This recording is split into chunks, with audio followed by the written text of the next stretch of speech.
And I'm delighted to introduce the wonderful Mr. Richard J. Marks, who bonded with me over in the summer with, as you can see from the picture, in musicals. We both love a musical.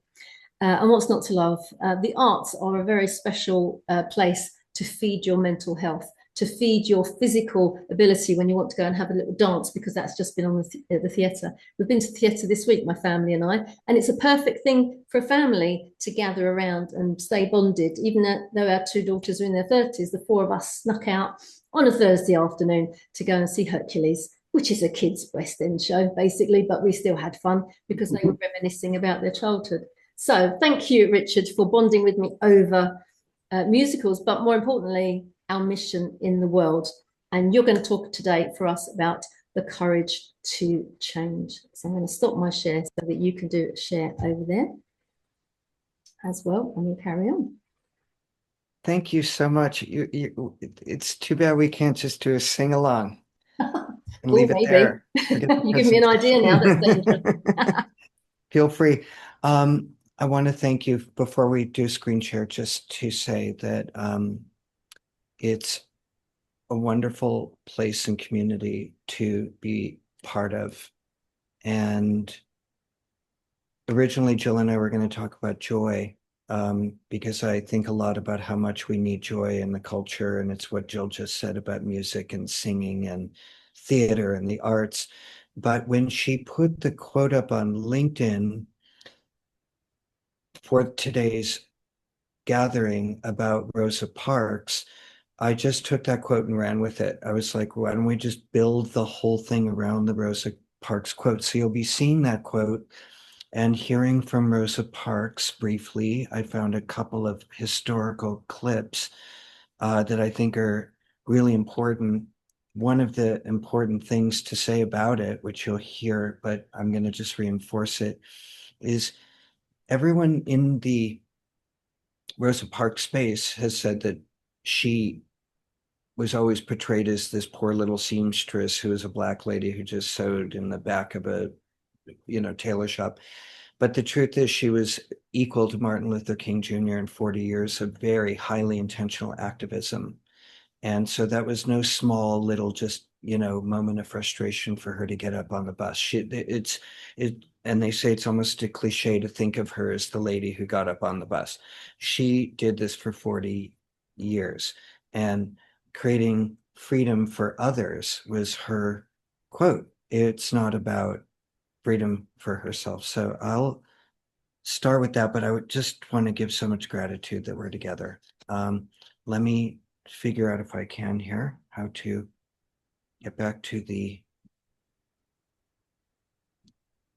can we see this? Not yet. Okay, hold on one sec, sorry. I am not the very best at, if you wouldn't mind, Joel, am I doing a share screen again? Yes. There we go. And then we are doing up here, which button was it, please, again? Show me. In the brown Yeah, menu across the top, you want slideshow, thank you. and then start from the beginning.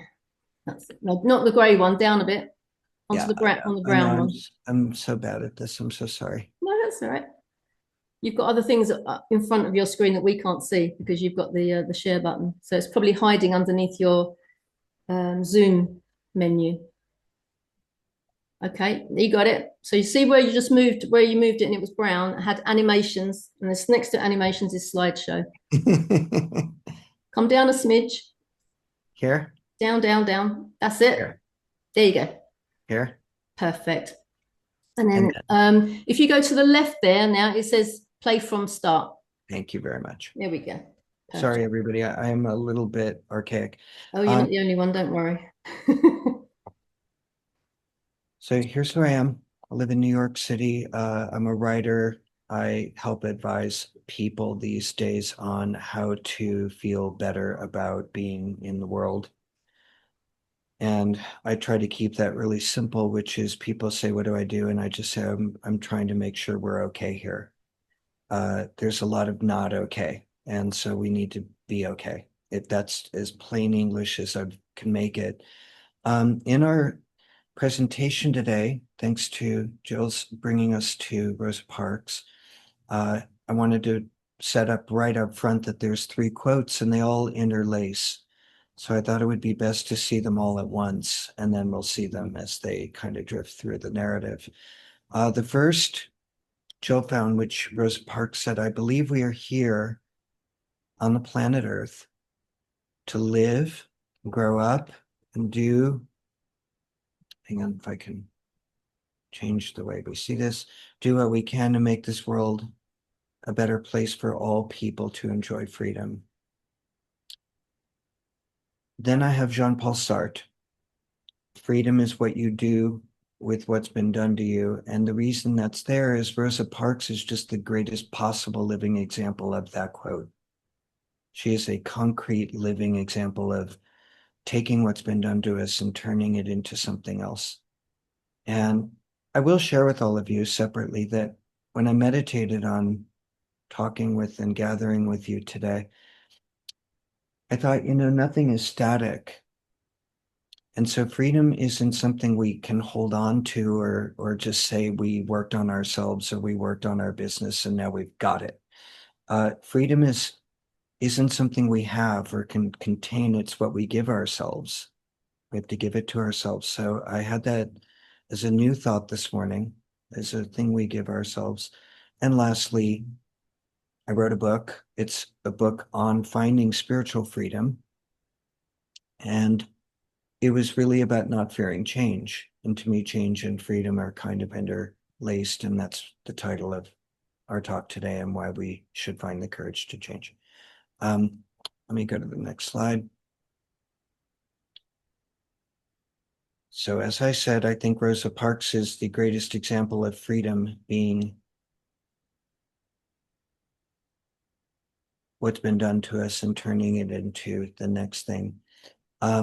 Let me give you, before we move to any teaching, I have a YouTube piece here that I'd like to share.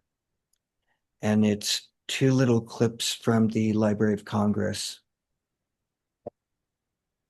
Rosa Parks is often taught as a sort of meek seamstress who one day sort of accidentally stumbles into history and refuses to give up her seat on the bus, launching the modern civil rights movement. And that version, taught in schools and often celebrated nationally, very much distorts and limits who Rosa Parks actually was. Her activism starts 2 decades before her historic bus stand on December 1st, 1955, and will continue for 4 decades after. As far as I can remember, during my lifetime, I resisted the idea of being mistreated and pushed around because of my race. And I felt that all people should be free regardless of their color.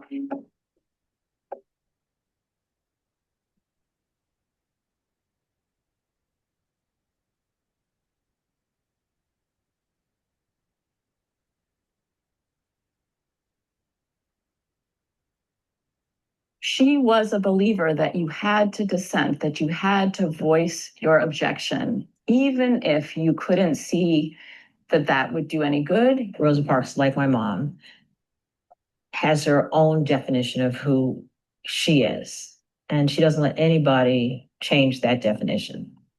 Help plan for a better world of tomorrow by giving all of the love, care, and guidance to our children of today. As a child, when you read about important people, I thought that these were physical giants, people who spoke a language that was different from the language that I spoke. And I found that those were regular people. And so I have always felt that, a person does not have to be out of this world to accomplish something extraordinary. We must have courage, determination to go on with the task of becoming free, not only for ourselves, but for the nation and the world. Cooperate with each other, have faith in God and in ourselves.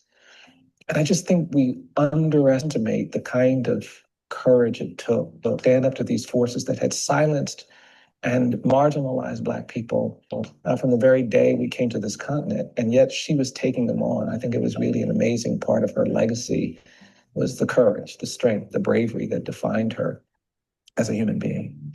I think when we're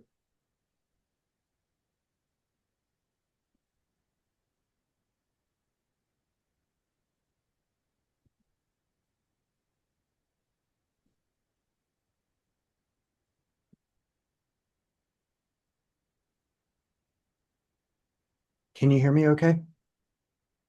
Right. So with this idea of freedom, this idea of courage, this idea of change and having the courage to change, when I wrote my book, I had to really get into the idea of spiritual healing, that what we need to find to start the process of freedom is to heal some things. And some of it might be internal and some of it might be external. We can see with Rosa Parks, it's both at the same time when she starts to make a move. So I just wanted to share with you that healing is separate from change in one way, which is healing can be seen simply as a process, something that has a distinct beginning, middle, and end. It takes you through a process, whether it's in the body, you can see it on the slide. I don't need to read it to you in psychiatry or in conventional medicine, or in even like what Alessandra did today, where we take it through like, a more traditional ancient way of using breath. But whatever that is, it's a process. But when we get to change, we have to separate from something. It's a separation, it's a shedding, it's a walking away from something, it's a saying goodbye to something. And without giving you lots of examples about my own life, I mean, I've had to give up a lot of things to find freedom in myself. And I know that when I've done those things, it's given people around me a lot of happiness and freedom. I don't mind saying I've been sober for 12 years, for example. That journey, which I don't write about recovery. I write about how I found freedom and how I had to reset my entire life foundation over again from scratch. It was a big job. It took 5 years of nothing else to be able to get there. And then I was able to get to the next level, which might be love, and the next level after that, which may be more joy. But I wasn't able to get there holding on to some of those really dark old patterns. And I think in the culture we're living in right now, it's really easy to pick up some of that stuff, and we can continuously find little ways or big ways to separate from what we need to separate from. In here, if you don't mind, I put a little piece together when my book came out. It's short, but it'll give you a little preview of how I was feeling at the beginning of the pandemic, which is when it came out. And now I think that's just going to continue on forever because we have one big crisis after another happening in our faces. So let's just play it just for the fun of having a moment to pause.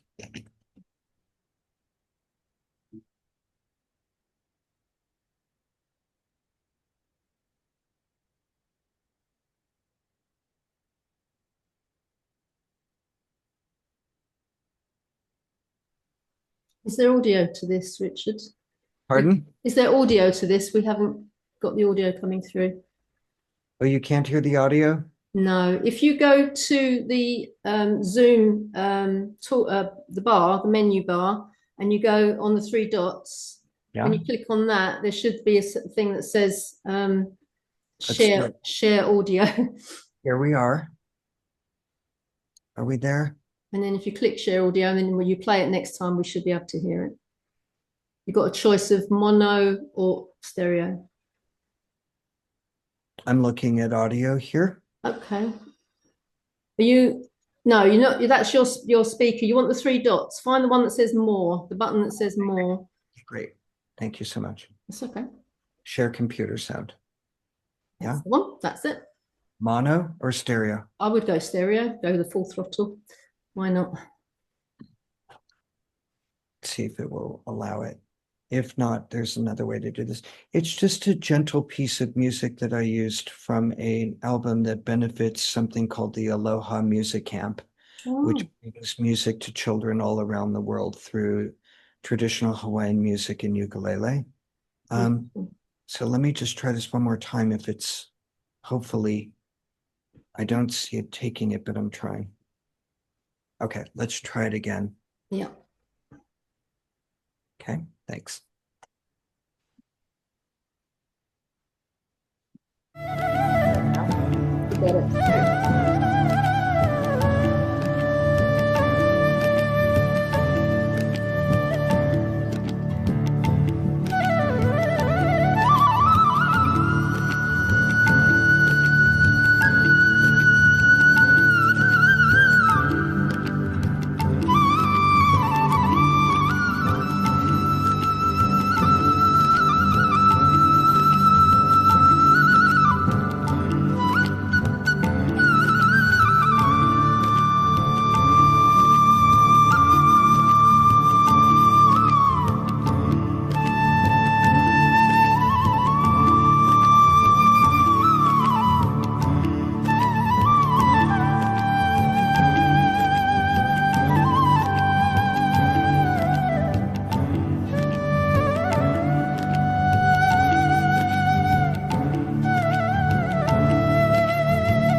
Great.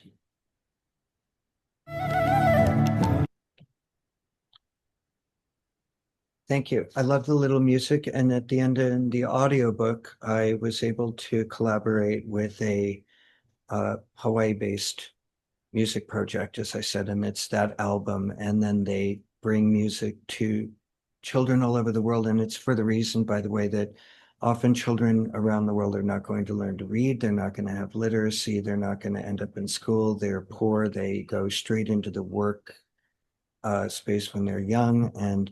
But to bring them to the music is a language. It's a language of giving them back all the things that come with inherent joy, beauty, and freedom. I just put at the top of this slide, it goes with, I think, everything I believe, which is realizing that nothing is impossible, is what freedom is really for. It's what it's for. Because if we think we can't do anything about what's going on around us right now, like you name it, I'll be neutral here, I won't be political, but we've got fascism, authoritarianism, climate change. The oceans are dying. It is an endless stream of things that are meant to be confronting us. They don't want us to necessarily have that freedom, as Rosa Parks showed us. And so we've got to go get it. We have to give it to ourselves. I believe there are 4 levels. It's a mix of joy and freedom, as you can see here. Somebody asked me last week if these have to be in any particular order, and my answer is absolutely not. You may be new to a form of self-healing, or you might already have adventures and joy, but then you find again, you've got to come back to something that needs some self-healing. And as we do this more and more, the 4th level for me is that we can create community around it. And that's what Jill is doing. It's what we're all doing, I think, here. Alan is doing, and we're all trying to take what we build up, the freedom we have, the joy that we can find in ourselves, and expand it and then share it in community. The more we're doing that, the less fear there is about what we can do about anything, because that's the thing to do. For me, it's like a kind of a big, wonderful process, and I call it course correcting now for myself. So I course correct almost every day. If I'm a little off, I course correct. I don't have to do such a big thing every single time I try to get somewhere. It can just be a small thing, but it will bring me back to the right place. Communities of joy, that 4th level, which is what I think today is about, but I think what our work is about as collaborators, and Joel's work and Collaboration Global, is why do we need to gather? And one of my very clear sort of loves is to gather for the purpose of joy. Just gather for joy. And it's how Joel opened it up when we sing and we go to the arts, but it can be in business. If we make joy part of our business, how we experience and give joy through what we do in our work, we need quite a lot more of that. I think people are craving this. So these are some reasons for gathering for the purpose of joy. Not being alone. It's something that needs to endure in human culture, that joy itself is a voice that we have, and the world needs healing. And this is just me. There's a QR code. I'll put it in the chat. I'm in New York. I love making friends with people who are do-gooders. And so anybody can always reach out to me beyond work. And just to be aligned with one another, I think, is the key. And now I don't know where we are in time. I haven't watched it, but Jill asked us for a breakout session. So Perfect. let me just bring us back to our questions. I'll be quick. Rosa Parks. Joe, would you like to read the quote? Thank you. Yeah, I believe we're here on the planet Earth to live, grow up, and do what we can to make this world a better place for all people to enjoy freedom. Anne, how about you, Anne? If you're willing to do it, would you like to read the top quote at the top? Sure, thank you. John Paul Sartre saying, freedom is what you do with what's been done to you. So again, full circle, I put it at the beginning and the end. We can think about Rosa Parks when we speak, but it's really about us. But she's a great example of that for me. What happened to her, she did something with it and she didn't give up on doing it. So can we either look into our past and share an experience of something we had to separate from that blocked freedom? And if we're using Rosa Parks, it was freedom for others, but I think it's one and the same. If we're blocking our own freedom, then we're blocking others. Doesn't matter how you answer that, but just think of an experience where maybe you had to separate from something and walk away from it. Or if you want to be a little more challenging, you can talk about what it is you think you need to separate from now. And that's being a little more open and vulnerable in where we are now, because we all have, at any moment, I believe, something we need to separate from that's getting in the way. The bottom line of all this for me is that we're out in the open with it. So when we do this work, it's freedom's a big it's a big deal. It's about change. And if we're the ones who want change, then we have to be the ones who give ourselves freedom first. That is that. Thank you so much, Richard. That was wonderful. If you would like